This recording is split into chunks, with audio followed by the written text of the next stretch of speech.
الحمدللہ رب العالمین، صلاۃ والسلام علی رسولہ النبی الکریم وعلی آلہ واصحابہ اجمعین۔ الحمدللہ الذی ہدانا لہذا وما کنا لنہتدی لولا ان ہدانا اللہ۔ رب اشرح لی صدری ویسر لی امری واحلل عقدۃ من لسانی یفقہوا قولی، آمین یا رب العالمین۔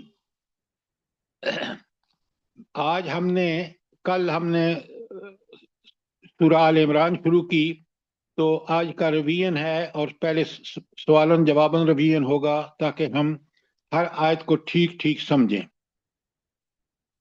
بسم اللہ الرحمن الرحیم۔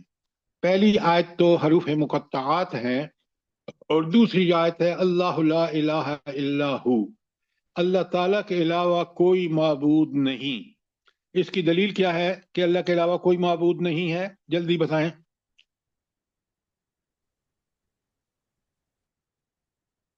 اللہ کے سوا معبود اس لیے کوئی نہیں ہے کیونکہ جو خصوصیات معبود میں ہونی چاہیے، جو الہ میں ہونی چاہیے، وہ کسی اور ذات میں ہے ہی نہیں، اس آپ لیے نے اللہ کے سوا کوئی معبود نہیں۔ ٹھیک کہا آپ نے، لیکن آپ خصوصیات کی بجائے اگر صفات کہتی تو زیادہ مناسب ہوتا۔ صفات سر، سوری سر۔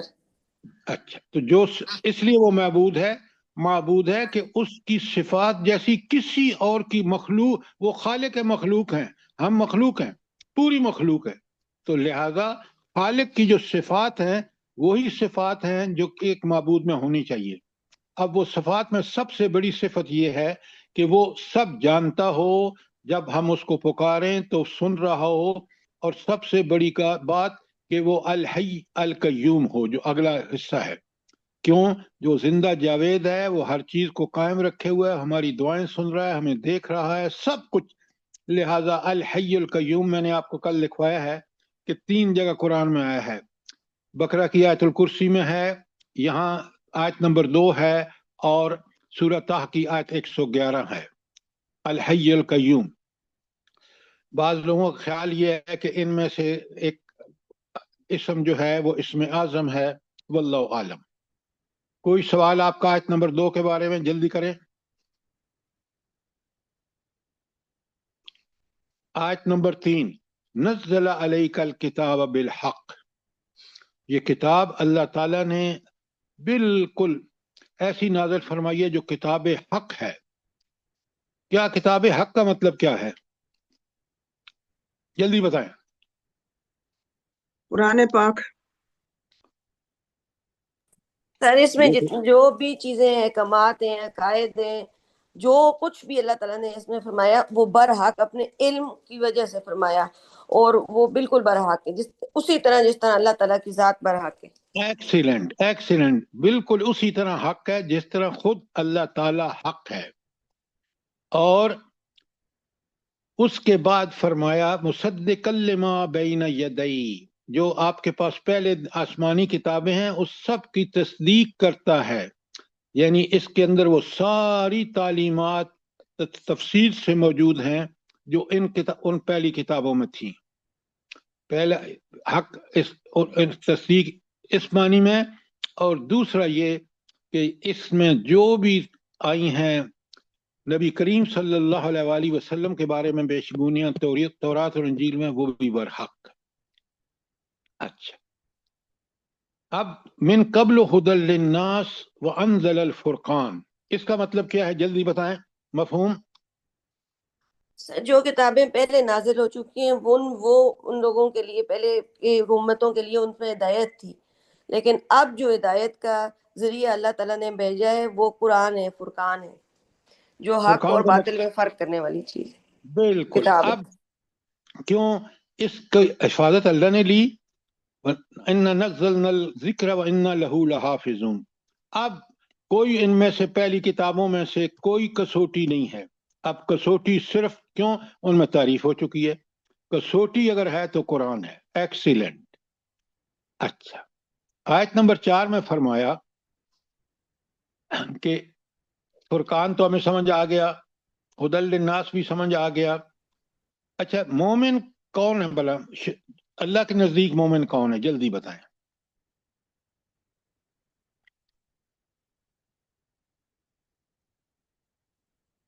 دیکھیں آیت میں بالکل کلیئر ہے، اللہ کے نزدیک وہ مومن ہے جو اس قرآن میں کوئی شک لا ریب فی، ہر بات قرآن کی برحق اور اسی قرآن کی تعلیمات ان کے مطابق سمجھ کے زندگی گزارنا، یہ ہدایت ہے، اور اب قرآن ہی صرف ہدایت ہے۔ اب بات سمجھ آئی کہ نہیں آئی؟ اچھا، یہ کیوں فرمایا کہ ان الذین کفروا بآیات اللہ لہم عذاب شدید؟ جلدی بتائیں۔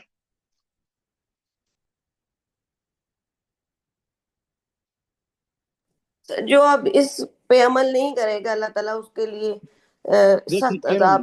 یہ بات مومل مت کریں، ان الذین کفروا بآیات اللہ، سر وہ لوگ جو اس کتاب کا انکار کریں گے، چاہے وہ عملی انکار ہو، چاہے وہ ویسے ہی انکار ہو کہ اس کو مانے ہی نہ، تو ان کے لیے شدید، ایمان لانے کے بعد بھی اگر اس پہ عمل نہیں کریں گے تو ان کے لیے بھی عذاب ہے، اور جو بالکل اس کو مانیں گے نہیں اس کے لیے بھی اللہ تعالیٰ شدید العقاب ہے۔ اللہ تعالیٰ بالکل آپ نے ٹھیک فرمایا کہ اب اللہ نے حجت تمام کر دی پوری انسانیت پہ، قرآن نازل کر کے حجت تمام ہو گئی۔ کیا مطلب؟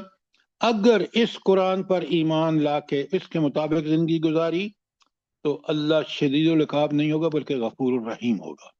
لیکن اگر اس کتاب کے احکامات، آیات اللہ، اس کتاب کے احکامات، اس کتاب کی تعلیمات کا انکار کیا، جیسے آپ نے بالکل ٹھیک کہا، عملاً ہو یا خود ویسے ہی انکار کر دے، اور سب سے بڑا اگر تکذیب کرے کہ اس کو جھٹلانے کے لیے اس کے خلاف ساری سازشیں کرے، تو اللہ اس کے لیے کیا ہوگا؟ شدید العقاب۔ اب آپ دیکھ رہے ہیں قرآن کس طرح ہماری رہنمائی کر رہا ہے۔ اچھا، یہ جو 5ویں آیت ہے، باتیں ساری سمجھ آ رہی ہیں؟ نہیں جلدی بتائیں۔ جی سر، جزاک الحمد اللہ للہ خیر۔ سر۔ اچھا، اب آگے آ گیا آیت نمبر 5، ان اللہ لا یخفى علیہ فی الارض ولا فی السماء، اس کا کہ اللہ سے کوئی چیز مخفی نہیں ہے زمین و آسمان میں، وہ عالم کل ہے۔ یہ توحید فی العلم کی آیت ہے۔ اب مجھے یہ بتائیں کہ اس کا میرے ذات سے کیا تعلق ہے کہ اللہ کو سے کوئی چیز چھپی ہوئی نہیں ہے؟ مجھے اس سے کیا نتیجہ؟ انہ علیم بذات الصدور، یعنی میرے سینوں کے بھید بھی وہ جاننے والا ہے۔ بھائی آپ پہلے اس کو بتانے سے پہلے میرا سوال یہ ہے کہ میری ذات سے تعلق کیا ہے؟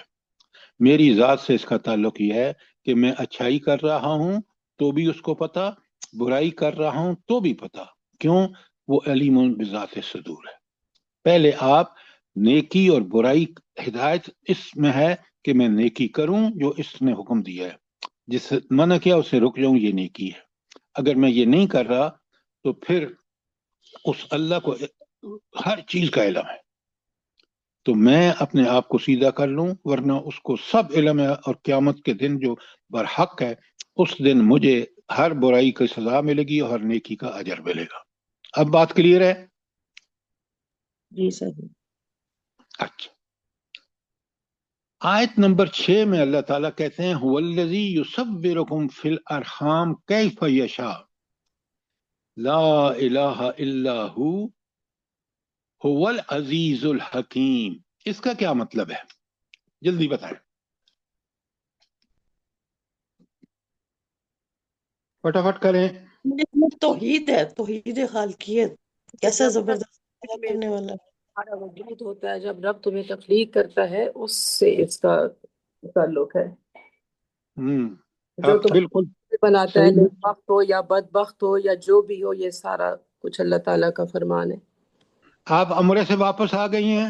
جی الحمدللہ، میری تھوڑی لیٹ ہو گئی کلاس کی، میں بہت تھکی ہوئی تھی اور نہیں وہ طاقت آ رہی تھی، تو ابھی میں آپ نے میری اسٹارٹ بات کیا۔ بس وہ تفصیل بات بتائیں۔ اب جی آپ بڑے غور سے سنیں، جو آپ غلطی کر رہے ہیں، جن آپ نے ٹھیک معنی نہیں بتائے، پوری آیات کو سمجھ کے جب بات کرتے ہیں، اللہ کہتے ہیں آخر میں هو العزیز الحکیم، یہ عزیز الحکیم ہی ہستی ہے جو جس طرح چاہتا ہے وہ ماں کے پیٹ میں اس کی تصویر اس کو شکل دیتا ہے۔ نہ میں اور آپ شکل دے سکتے ہیں، یہ صرف اللہ ہی کا تو یہ اللہ کا اختیار بیان ہوا ہے، اور بیان ہوا ہے کس حوالے سے کہ جس طرح وہ چاہتا ہے. کائنات میں دیکھ لیں اربوں انسان ہیں، ہر ایک کی شکل اس نے بنائی ہے، اور کیا خوبصورت بنائی ہے. آپ پوری آیت کو پوری طرح سمجھیں تو یہاں اوپر کہا کہ هو الذی یصورکم فی الارحام کیف یشاء. یہ کون کر سکتا ہے بلا؟ آیت کے اندر یہ کون سا نام آیا ہے؟ عزیز عزیز الحکیم الحکیم، العزیز. عزیز الحکیم. اور پھر عین اس کی حکمت کا جو تقاضا ہوتا ہے اس کے مطابق وہ شکل بنا دیتا ہے. یہ ہے قرآن کا کمال. اب آیت 6 تک ہم نے پڑھا تھا، آج 7 پڑھنی ہے، اور آیت 7 کو آپ نے سمجھنا ہے. میں پوری کوشش کروں گا آپ کو سمجھانے کی، اور آپ نے سوال کرنے ہیں اگر چیز سمجھنا ہے. اچھا، آیت 7 میں ایک بہت بڑی قرآن کے طالب علم کے لیے ضروری بتا گئی ہے کہ آیات قرآن کی 2 قسم کی ہیں. ایک ہے آیت محکمات، پکی سچی، ایسی پکی سچی کہ ان کی کوئی اور تحویل ہو ہی نہیں سکتی، وہ برحق اور قرآن کی بنیاد اور جڑ ہیں. مثلا وہ ساری آیات جو انسان کی ہدایت کے لیے دی گئی ہیں، جو تعلیمات جو انسان کو نصیحتیں قرآن نے کی ہیں، وہ بالکل برحق ہے. اگر اس کے مطابق میں اور اپنی زندگی بنائیں، اس کے احکامات پر عمل کریں، اس کی عبادات پر عمل کریں، اس کے اخلاق اپنا لیں، تو آپ بہترین انسان ہیں دنیا اور آخرت دونوں کے لیے. دنیا کے اس لیے کہ آپ جب ان محکمات پہ عمل کریں گے تو پھر آپ کی شخصیت وہ بنے گی جیسی شخصیت نبی کریم صلی اللہ علیہ وآلہ وسلم کی تھی، جیسی صحابہ کی تھی. تو آیت کائنات جو ہیں وہ اصل میں محکمات وہ ہیں جو اس کی جڑ ہیں، اور جو سارے عقائد، عبادات، اخلاق، احکامات، نصیحتیں قرآن کی، یہ ساری کی ساری آیات محکمات ہیں. اور ہر انسان کا تجربہ ہے، آج بھی کر لیں، جو ان پر عمل کر کے ان کے مطابق ہدایت یافتہ ہو جائے گا، وہ دنیا کے ہر انسان کے لیے، چاہے اس کی اولاد ہو، بیوی ہو، ماں ہو، باپ ہو، مفید ترین انسان معاشرے کے لیے. اور وہ دنیا میں اس ایسا طرز عمل اختیار کرے گا اس محکمات پر عمل کر کے کہ وہ ہر انسان پوری دنیا کے لیے مفید ہوگا. بات سمجھ آئی ہے کہ نہیں؟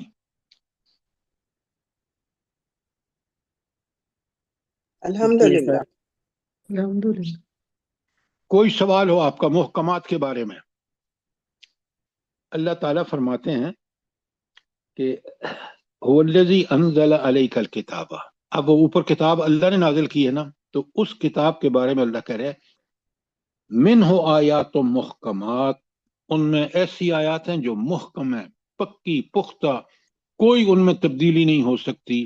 وہ قرآن کی کسی آیت میں بھی تبدیلی نہیں ہو سکتی. محکم اس لیے کہ وہ بالکل پکی اور سچی ہے. ہن ام الکتاب، یہ کتاب کی جو ہیں اصل ہیں. جیسے میں نے بتایا کہ آپ کو ساری وہ آیات جو عقائد کے بارے میں ہیں تو اور ایمانیات کے بارے میں ہیں، وہ آیات جو عبادات کے بارے میں ہیں، کس طرح نماز ہمیں صراط مستقیم میں رکھتی ہے، روزہ کس طرح تقوی پیدا کرتا ہے، اسی طرح حج اور ساری جو عبادات ہیں وہ کتنی انسان کو صحیح انسانیت کے مقام پر جو اللہ نے اس کے لیے اشرف المخلوقات کا رکھا ہے، جس طرح اللہ نے اس کو ذہانت، عقل، فہم دیا ہے، وہ عین اس کے مطابق جب عمل کرتا ہے تو پھر ٹھیک رہتا ہے. اگر اس سے ڈیویٹ کرتا ہے، اس سے انحراف کرتا ہے، تو فساد کا باعث ہوتا ہے، جیسے آج مسلمان ہیں اور دنیا کے کافر ہیں.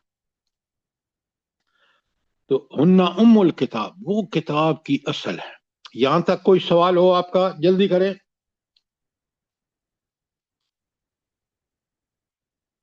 کوئی سوال نہیں ہے؟